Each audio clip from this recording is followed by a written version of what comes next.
Hello everyone, welcome back to my channel and to the stories. So this one's called Wolves and Roses. It's by Christina Bauer. So it's a fairy tale from what is known as the Magicorum collection, which means there's lots more. And if you go to Google Play Books, you will find a selection of books, and there are so many beautiful different types of fairy tales with romance and drama. It's really good. Chapter 1, Bryar Rose. I wait in the bottom level of the Denary League in Midtown Manhattan. As basements go, it's not too bad.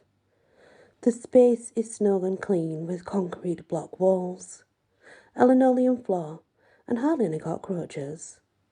For New York, that's a big deal. I fidget on my chair. The plastic seat is so cockeyed, my left butt cheek has gone numb.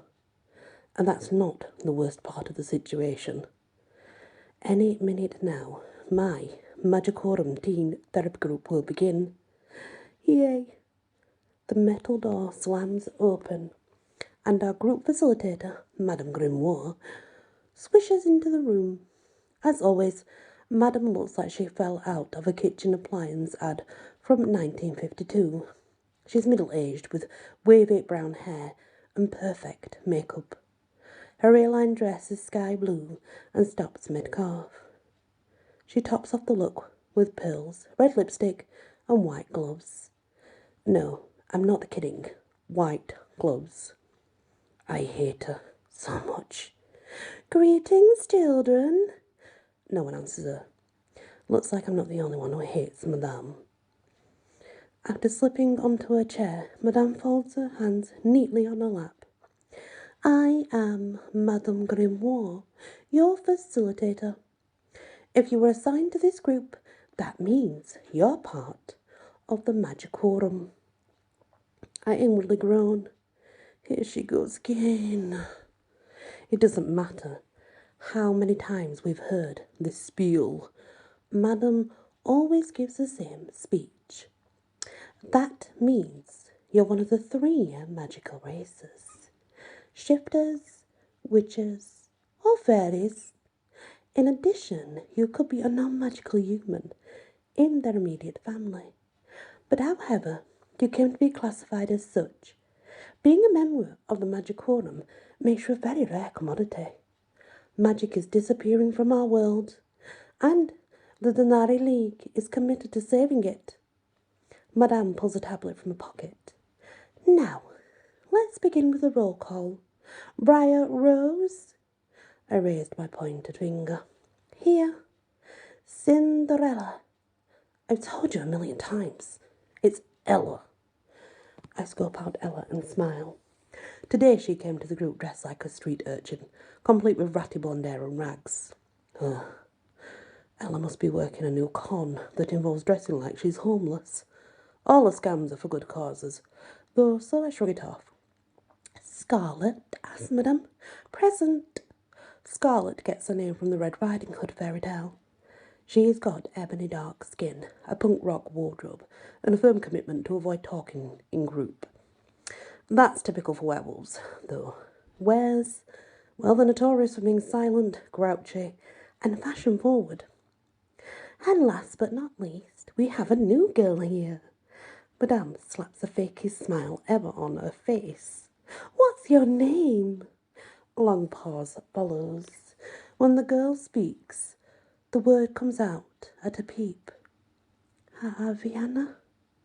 She has straight black hair, brown eyes, and pale skin. Considering her long dark dress and the crow perched on her shoulder, Aviana is definitely a witch.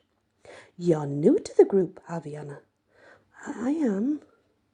How much do you know about what we do here? Nothing. Aviana's big brown eyes seem to take up half her face. Poor thing is terrified. Why don't I give you an example? Sure.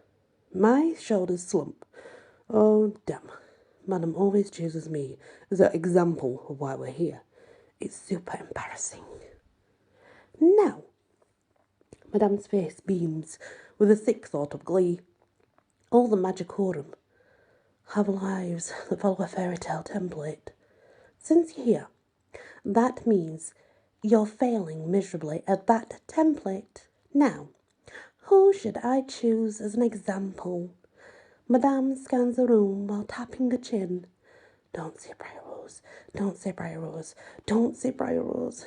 Madame points right at my nose. Let's use Bryar Rose. She said it. I raise my hand. Maybe someone else wants to be the example this time. Madame keeps right on going like I haven't said a word. It's super irritating. Bryar Rose is a non-magical human who should follow the life template for Sleeping Beauty. She eyes me from head to toe. There are some ways in which Bryar Rose is an excellent illustration of that template. To begin with, she's an adopted child of 3 fairy aunties who named Bryar Rose. Also, she's an attractive girl with brown hair and blue eyes, so she does look somewhat the part. And finally, she's afflicted with a magical illness that makes her fall asleep whenever she's overexcited. Show them your inhaler, Bryar Rose. This is so humiliating. No. Shh. Does she care to listen even? Bryar Rose is embarrassed about her condition, so she keeps an inhaler close by to help her stay awake. The easiest way to explain her ailment is that it resembles a disease where you spontaneously fall asleep, such as narcolepsy. However, Bryar Rose stays frozen, usually while standing, with her eyes wide open. It's odd, but still very much in accordance with the Sleeping Beauty life template. Did you get permission from my doctor to tell everyone my medical history? I'm just speaking to hear myself talk at this point. The whole legal permission thing has never shut up Madame before. Even so, you can't blame a girl for trying. According to her life template, Bryar Rose should reach her happily ever after by the age of 18, which is almost here, isn't it? Today is Wednesday, and your birthday is... She stares at me expectantly. Saturday. So your birthday is only 3 days from now, and according to your life template, you should be marrying some handsome prince as the sun sets this Saturday. Shouldn't you? According to the template. And that's a bunch of crap. I don't want to be Magicorum. I want to be a regular human. Who cares if I don't match up their idea of Sleeping Beauty? Madam sighs. Alas, your happily ever after is nowhere in sight, is it? Answering Madam isn't helping today, so I keep quiet and check my manicure instead. Yep, still there. Let's review the key ways that Bryar Rose fails her life template. Our aunties have found her a wonderful prince in the form of Philpot. I'm sure you've all heard of him. The papers call Philpot His Highness of Hedge Funds. I'd explain that we're all 17 and don't give a crap about hedge funds, but that would only make her launch into a speech on how important money is, so I'll pass. In any case, Philpot is a darling, yet Bryar Rose hasn't warmed to him. Translation. I can't stand Philpot. The man is the definition of a douchebag. He offered to marry you this weekend, says Madame. I remember. I was there when he proposed. And I said no. Talk about awkward. Madame's voice turns all dreamy. Any woman would kill to marry Philpot. I roll my eyes. Madame is always going on about how super awesome Philpot is. It's super creepy. The way she talks about him, you'd think she was the one marrying him. Only, willingly. Enough about Philpot, Madame clears her throat. We need to discuss Bryar Rose's other shortcomings. I hold back a moan. More shortcomings. I thought we were here to learn how to follow our life template. Madame keeps right on ignoring me. Instead, she continues talking to Aviana like I'm not even here. Bryar Rose also fails to show any interest in birds and woodland creatures. Now, I won't admit this out loud, but Madame is spot on about this part. Birds do nothing for me. The only thing I really care about, of all things, is finding Papra from ancient Egypt. I know, strange. Because of all this, Bryar Rose has been declared unfit for a typical school with normal humans. Instead, she receives a combination of home tutoring and group therapy. In other words, my life is a fairy tale equivalent of the island of misfit toys, and it's all thanks to a spell cast on me by a powerful fairy Colonel Mullery, the magnificent joke. He's the one who gave me the sleeping condition. I hate him, even more than I hate Madame. As Madame drones on about all the ways I suck, I force myself to focus on the bright side. Then look, my sleeping condition ends in 3 days. June the 1st, that's when I turn 18, and the spell from Colonel Mallory goes bye-bye. Come the fall, I could be caught up normal human stuff. That should pass a typical non-magicorum girl. I might even attend the exclusive Westlake Prep School, so I can spend my senior year with other non-magical teens. A normal high school. I want that so badly. I could scream. Madame clears her throat, which is a sure sign that she's done with her speech. I catch the tail end. That, my children, is why Bryar Rose is a total disaster. Any questions? No one responds. Elle starts yanking bits of string from her frayed skirt. Since she's my best friend, I know what that means. She's pissed for me and planning to derail Madame the first chance she gets. I love Elle. Madame keeps glaring at Aviana. So, my child, if you're here, you're a reject, a failure. Do you understand? Aviana, lower lip starts to quiver. Yes. Excellent. I'm glad I made that so clear for you all. Madame is a spiteful woman, but she's the gatekeeper of my future. I can only attend Westlake Prep once she signs off that I'm no longer magically challenged. She turns to me again. And one more thing. Don't let her pick on my clothes. Don't let her pick on my clothes is what's going through my brain. Bryar. Yes. Madame's nostrils flare as she looks me over. Your outfit this week is slightly improved. And there, she did it. Nothing like a half compliment, half insult, to cut someone down while you're seeming to be nice. I keep my face calm. It's important not to let Madame see that she got to me. Thank you for sharing. Here's what that final bit of nastiness was really about. In some ways, Madame and I are similar. We're both what my aunties would call put together. My long brown hair is styled in fashionable waves. My clothes are tailored, black pants along with fitted cashmere sweater. I even have funky jewellery to jazz things up. What can I say? I like to shop. However, Madame thinks we're in some sort of fancy pants competition. Whatever. I cross my fingers, hoping Madame is done fixating on me. Unfortunately, she keeps right on going. Since Aviana is new to our little group, I have an idea. Madame turns to acknowledge me once more. Why don't you tell her all about your strange dreams? Get the conversation started. Like I said, maybe someone else wants to share. Madame always dives into my dreams as soon as she has a chance. It's a little weird. But I'd like you to talk, says Madame. Oh, don't you want to go to Westlake? And here comes the great challenge of my life.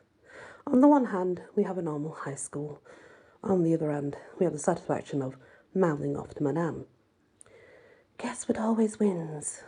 I lower my voice, which is a sure sign I'm about to kick some verbal butt. As a matter of fact. Nah, I'll go first. Elle raises her hand, silencing any further discussion. She's trying to save me from another verbal ruin, or run-in with the Madame. Elle is awesome for that. I asked Bryar Rose, says Madame. You sure did. I'm answering though. Elle glares at Madame's eyes. When Madame's back down, it's only because Ella made her do it. Some days, I wish I were Ella. Instead, I settle for a best friend. Fine. Madame lifts her chin. After you've finished, I have big news to share with you. Cinderella. The way she says Ella's fairy tale name, I know it's trouble. Ella shrugs and turns to Aviana. I'm watched over by an evil fairy godmother. Other humans get too close and bam, she takes them down. That's why I'm on the streets instead of a regular high school. Aviana's brown eyes go wide. Did you say other humans? Madame just said you're a member of the Magicorum. Sure, I'm a member. It's like Madame said, you can be human and still be a member of the Magicorum. You just have to be related to a fairy, wizard or shifter. In my case, I live under the watchful eye of my fairy godmother. She elbows me in the ribs. It's the same deal for Bryar Rose, only she lives with 3 fairies. I lean back in my chair and kick my legs forward. Yep. 3 magical cooks in a penthouse overlooking Central Park. That's my life. Madame's nostrils flare again. That's quite enough sass, you two. She focuses right on me. Especially you. There's almost an audible twang as my restraint finally snaps. Madame has gone too far. Technically, I was being sassy, and Ella here was just sharing. Oh, you both think you're so clever, Madame rounds on Ella. How about we discuss what I found out about you, Cinderella?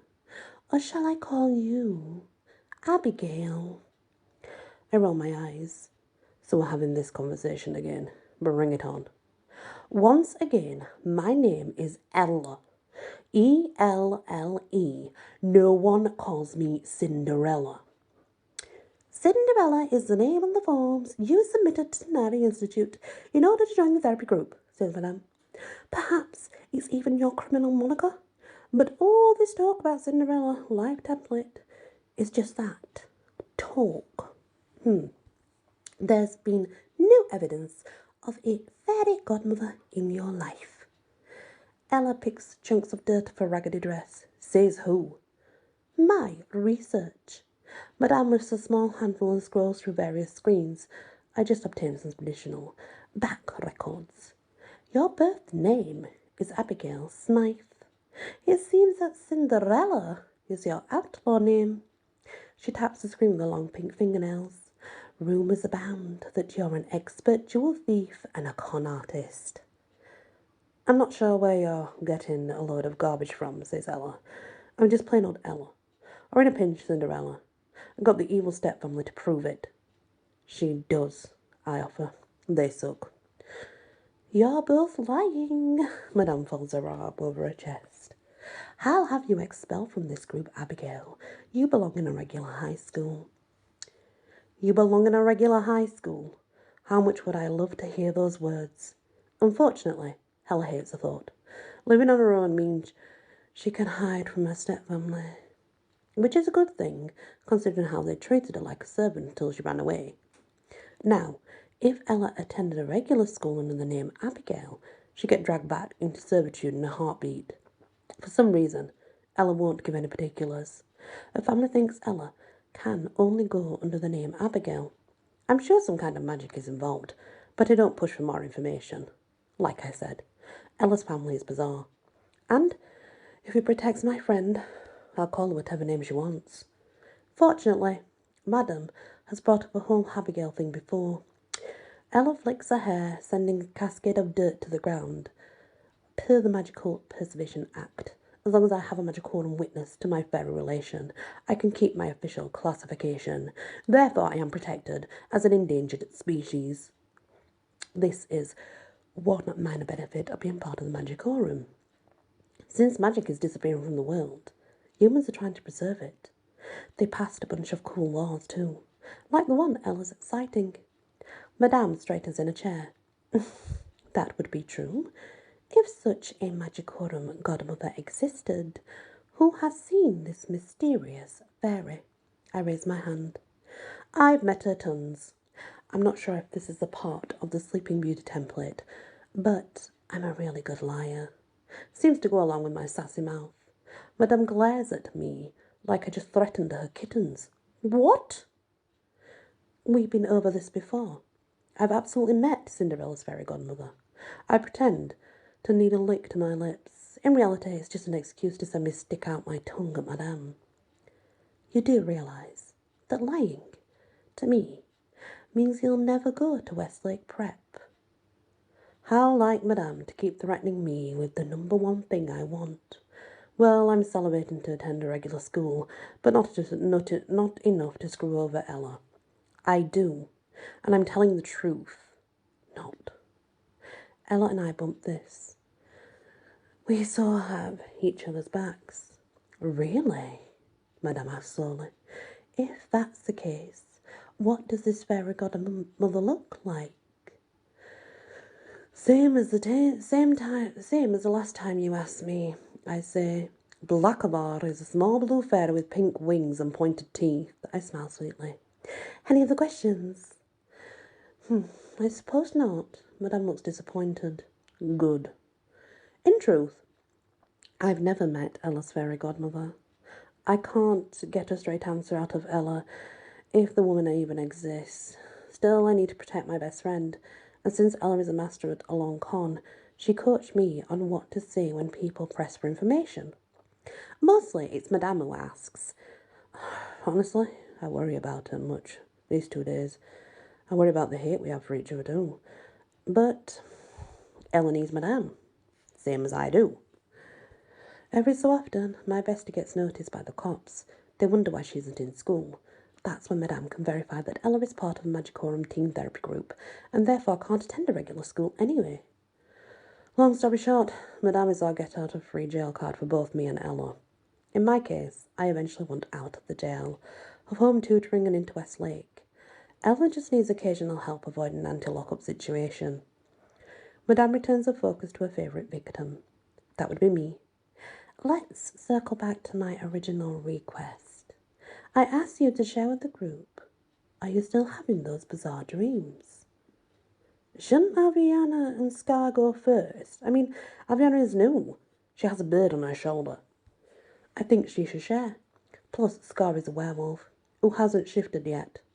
Unless she takes a wolf form by her 18th birthday, Arena Animal could. I lower my voice. You know. Die, says Scar. She doesn't seem too upset by the prospect. She never does, really. Ella and I have a theory about that. We both think Scar has already shifted, only she doesn't want anyone to know for some reason. Otherwise, she would definitely be freaking out about her 18th birthday and all.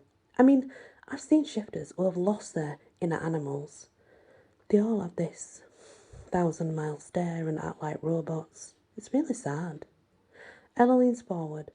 For the record, I'd also like an update on Scar's life. Exactly, I say. Everyone is sick of hearing about me and my dreams. Madame taps her high heel against the concrete floor. We've had enough interruptions for one afternoon. Bryar Rose, you're talking now. I take a long breath. Remember Westlake Prep. Fine. I had the dream again last night. I'm in some crappy hotel room in New York, but the window looks out over the pyramids of ancient Egypt. Across the room there's a table covered in papyrus. And the boy? Asked Madame. Oh yeah. I can't help the dreamy tone that enters my voice. He's there too. He has black hair, ice blue eyes. There's a scar along his jawline, and through one eyebrow. He's not necessarily pretty, but with all his scars on leather, still, there's no denying. The guy is crazy attractive. I think about him a little. Okay, a lot. Anything additional to share? I glanced around the room. The other girls seemed so open and interested, I can't help but keep going. Last night, I saw something else, too. Even Scar is intrigued. What were it? A golden jackal. Madame frowns. You saw dogs? Not all jackals are dogs. Some are actually wolves. Like golden jackals. They're native to Egypt. Everyone looks at me like I'm crazy, so I decide to clarify. I looked it up on Google. That seems to settle things. No one questions Professor Google. Madame frowns. A wolf? Why would you see a wolf? Even if it is one of these jackal things. How would I know? Madame's cheeks burn red. You're a Sleeping Beauty template. You should see the woods. Somewhere in Germany, along with bluebirds, mice and chipmunks, maybe even a few badgers. She's lost me there. Badgers? My point is, this is all wrong. You think I don't know? I gesture around the room. Isn't that why we're all here? I raise my finger, as if an idea was just occurring to me. Hey, how about this for a concept? Maybe you'll come up with some helpful hints instead of grilling me about my dreams all the time. Madame lifts her chin. I will not be spoken to in this manner. You're clearly getting worse. That's all the time I have for you today. She rises. My mouth falls open. But what about everyone else? They haven't said anything. Scar's situation is pretty dangerous. Scar leans back in a chair and smacks her lips. She still doesn't look too worried. But even so, Madame should be freaked out for Scar's safety. After all, the girl is aware, and she could lose her inner wolf. I've heard of shifters whose inner animal has died because they didn't turn. It's really sad and tragic. Madame should be concerned about that. For that matter, Madame should be really concerned about all of us, really. Madame starts typing away on her handle with her thumbs. I'm making a note about your disembodiment attitude, Bryar Rose. Don't let that happen again. She quickly pulls some brochures from her skirt pocket and hands them out. Here's some reading material for next time. I check out the brochure. The headline reads, Mysterious Disappearances in the Magicorum. What you need to know to stay safe. Madame slips out another sheet from her pocket along with a pen. All of you must now sign here and acknowledge I gave you the pamphlet. Elle and I exchange a confused look. This is weird. Even worse, it isn't the first time we've gotten the safety brochure and a cover your ass phone sign. The last time this happened, someone from our group went missing. It was Blanche. A girl with a Snow White life template. I jam the brochure into my purse and stare at Madame. Are you worried about one of us? Considering she just lost it over my wolf story, there's a short list of who she could be worrying about. Of course not, Madame gives me a 1950s smile. The one that says, I just love cooking rump roasts in my new electric oven. She makes sure everyone signs a form in quick succession. I watch her every move with interest. Madame is totally lying. Something about my dream set her off. Ella rests her hand on my shoulder. You know, Bryar Rose, here is home tutored. One of her teachers is a master in mixed martial arts. Plus, I can handle a gun. For some reason, it seems very important to add that fact into the conversation. Madame's fake smile stays firmly in place. In that case, I'm sure our dear Bryar Rose is perfectly safe. With that, Madame picks up the sheet of signatures and simply walks out the door. Even for her, that's a strange thing to do. And that's the end of chapter 1, guys, of Bryar Rose. Please return next time for chapter 2 of Bryar Rose and see where she's heading and what's going to happen. Many blessings. Hello everyone, welcome back to my channel and to the second chapter of Bryar Rose. Let's jump right in. Long after Madame is gone, I find myself staring at the closed steel door. When I finally become aware of my surroundings again, I realise that Ella and I are the only ones left in the room. My best friend gives my shoulder a gentle squeeze. Madame is weird. Don't let her get to you. A twinge of fear tightens my insides. I can't stop thinking about Blanche, though. Remember how she told the group that her dreams changed too? She saw pelicans or something. It was falcons. Yeah, and right after that, Madame gave out those brochures and sign-off sheets, then Blanche disappeared. Ella's blue eyes fill with understanding. So, what do you want to do? I can stay at your side as a bodyguard. I chuckle. Last time that happened, you picked the pockets of my aunties and all their friends from the summer fairy court. What? They had too much stuff. I was trying to show them what was really important in life. to fairies. I tried to not all out laugh, but I can't. Instead, my pulse speeds up. Blanche's body was never found. My eyelids droop. Silver spots cloud my vision. The walls seem to move in closer. Deep inside my soul, I feel that familiar sensation. It's as if someone placed a lockbox in the core of my being. Inside the impenetrable safe sits a spell from Colonel Mallory. Right now, that lockbox is shifting inside me. It wants to break free. That can only mean one thing. Another episode is coming on. Ella grabs my purse and pulls out my inhaler. Quick, take your medicine. I uncover the top of the small device, set it to my mouth and give myself a puff of medicated air. This stuff tastes terrible, but I start to feel more alert again. Thanks. Ella narrows her big blue eyes. You shouldn't be alone. I'm staying in my condo this week. Why don't you hang out with me? Ella has her own apartment in the village under an assumed name. We can do some recon work on my latest target. I'll even give you access to my good computer. You're a way better hacker than I am. Mantis might not have let me attend a regular school, but they did let me get a computer with high-speed internet access. And over the years, I've become quite good at being a bad girl online. It's tempting. I worry my lower lip with my teeth. But I'm supposed to join Philpott later. It is Wednesday night, sorry. I make little quotation marks with my fingers when I say sorry. Blow him off. The Philpott is total too.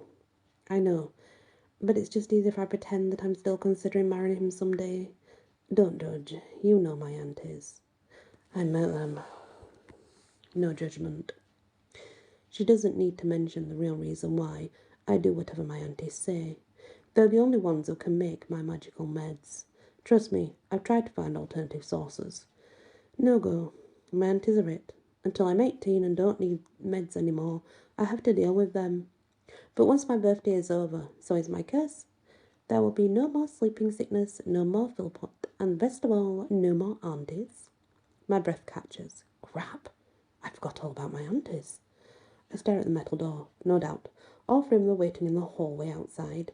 If I don't leave soon, they'll barge in for sure. I have to finalise plans with Ella, and fast. Want to go with me to the party tonight? Philpott's penthouse is right next door to the Le Charme building. Le Charme's the only biggest and fanciest jeweller in New York. In fact, easy access to the Le Charme HQ is one of the only advantages of fake dating Philpott. I'll pass. What? You've always gone with me before. And by gone with me, I mean breaking and entering. Ella and I have hit the Le Charme building at all times. The bottom floors have jewels galore, many of which fit Ella's theft profile. You see, Ella specialises in requiring jewels that have already been stolen. She returns them to their rightful owners and collects a reward. She calls the entire process unstealing, which is total Ellie think. But I don't judge. After all, a girl's got to eat and avoid her evil stepfamily. For my part, I'm interested in the top floors of the building. That's where the Le Charme family lives and keeps their offices. Their eldest son, Alec, likes to collect rare papyri from ancient Egypt. Super unusual stuff, too. Whenever we break in, Ella gets jewels while I take photos of rare hieroglyphics. It's always been a win-win. Ella sighs. Don't get me wrong. I'd love to break and enter with you. Just not tonight. I shake my head. I can't believe you're taking a pass. Let's just say I've been spending too much time with the Le Charme inventory lately. I need to give them some space. Plus, I have another huge job I'm working on. I don't want to know. Probably for the best. Still, you should totally skip the Philpott soiree. Come hang with me at my place. Like I said, you'll get to use my good computer. Which is no small gift. Ella's so-called good computer is tricked out with every hacking app the black market has to offer. The only system that beats it is the one I built in her cabin in Adirondacks. It's tempting. My lower lip, I worry it again with my teeth as I think about the papyri and But I'm supposed to be in Alex's office right now. Sorry, I have to pass. Alex just got a new shipment of papri. You know his system. He only keeps them around for a few days before sending them someplace even I can't find. There's no way I can pass up the chance to make copies. Ella picks at some stray threads on her torn dress. Her normally bright features droop with fear. I don't like the idea of you going there alone. My eyebrows lift. Don't tell me you're afraid. Ella's scared of nothing. I'm protective of you. She puffs out a lower lip. There's a difference. Now, if Ella told me everything would be fine, I might have skipped the party, hung out at her condo, and hacked the night away. But since Ella worries that I can't handle this alone, it makes me, well, very rebellious, and my rebellion reflux sort of kicks in. All my life, I've been told that I can't do stuff because of my episodes. Sure, anything I do is a risk, but staying home and hiding out, that means missing out on my life. It's not an option. Don't worry, Ella. I'll be fine. If you say so. I do. Will you have my back?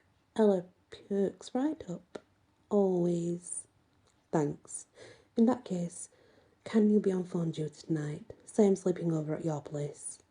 This is all part of the scam that Ella and I worked on years ago. I have 2 phones.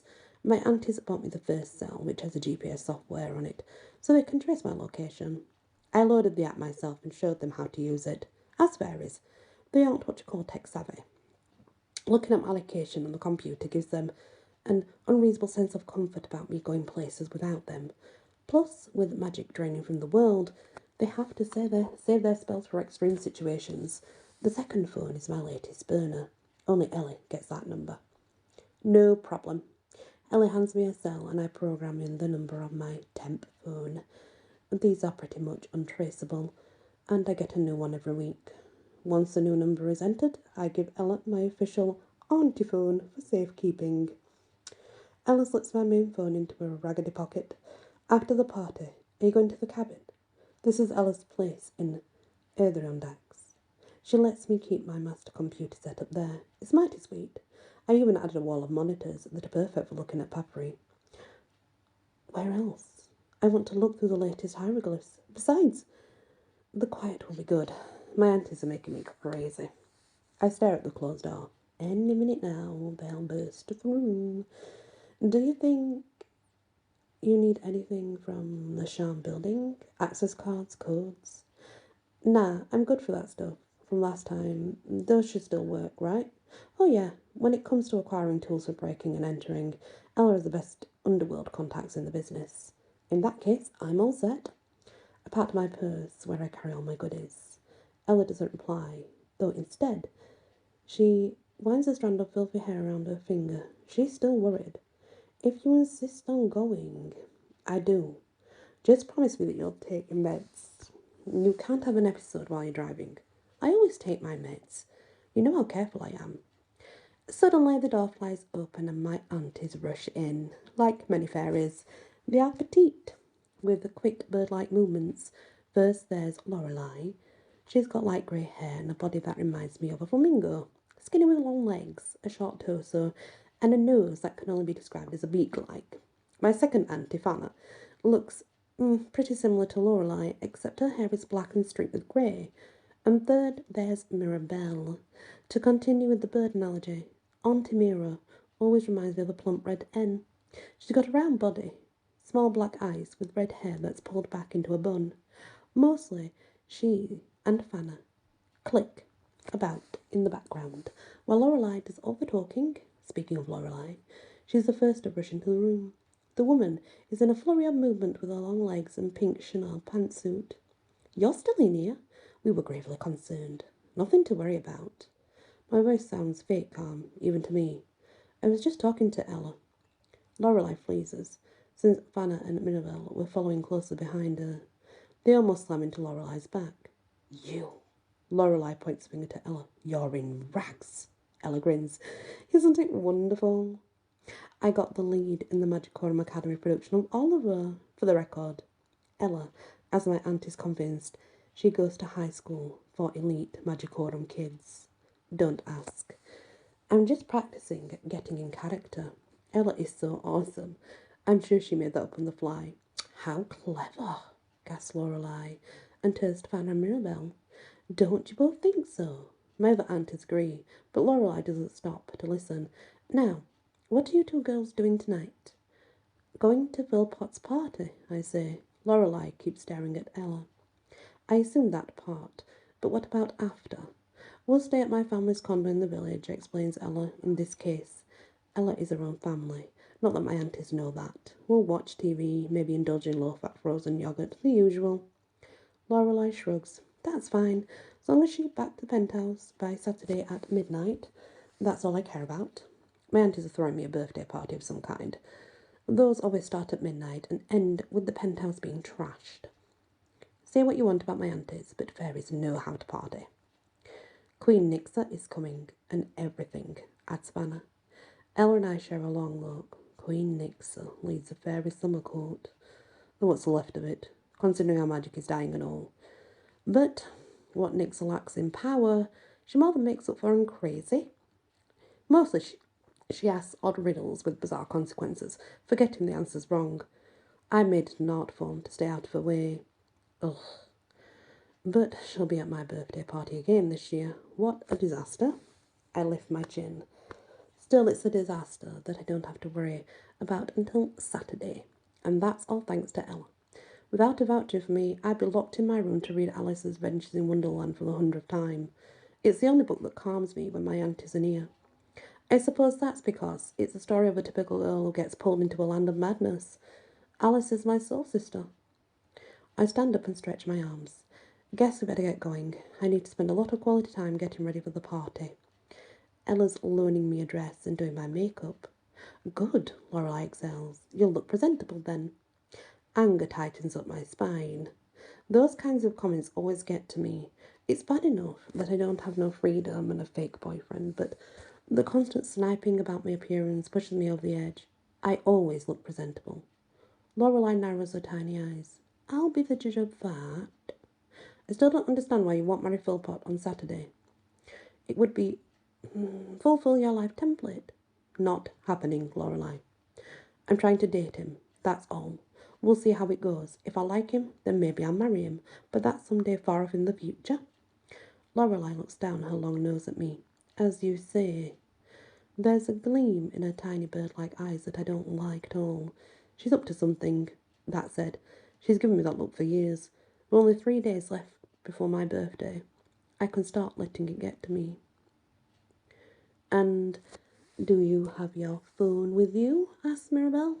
Actually, it's more like she clucks out the words from behind Lorelei. Always. It feels good to lie to them. I'm not sure what to say about me as a person. We have to go, says Ella brightly. Lots of work to do. Ella marches out the door and away from my aunties. The three fairies watch us leave in awed silence. If there's any proof that Ella is part of the magic quorum, it's how she can con anyone, anywhere, and at any time. She's the best. As we head out of the Denari League, all my previous worries melt away. Midtown Manhattan is a bustle of movement as office workers stream out of their skyscrapers and trudge across the sidewalk. The scent of hot dogs and sausage wafts towards me from a nearby pushcart. Big white clouds roll overhead in a deep blue sky. A sense of calm washes through my soul. What a great night this will be. I'll get digital copies of some new papyri, which is always a good reading. After that, it's only 3 days before my birthday and freedom. I smile. After Saturday, I'm an adult. No more Philpott. No more aunties. And if I wanted to, I could even move in with Ella. She invites me often enough. I just haven't wanted to jinx anything by making solid plans. But who knows? With so many choices opening up, maybe I will find my happily ever after, and soon. At this moment, anything seems possible. And that's the end of chapter 2 of Bryar Rose. Please hit the like, share if you can, and remember to leave a comment and subscribe if you're not yet subscribed. They are all completely free and they all help the channel. Many blessings.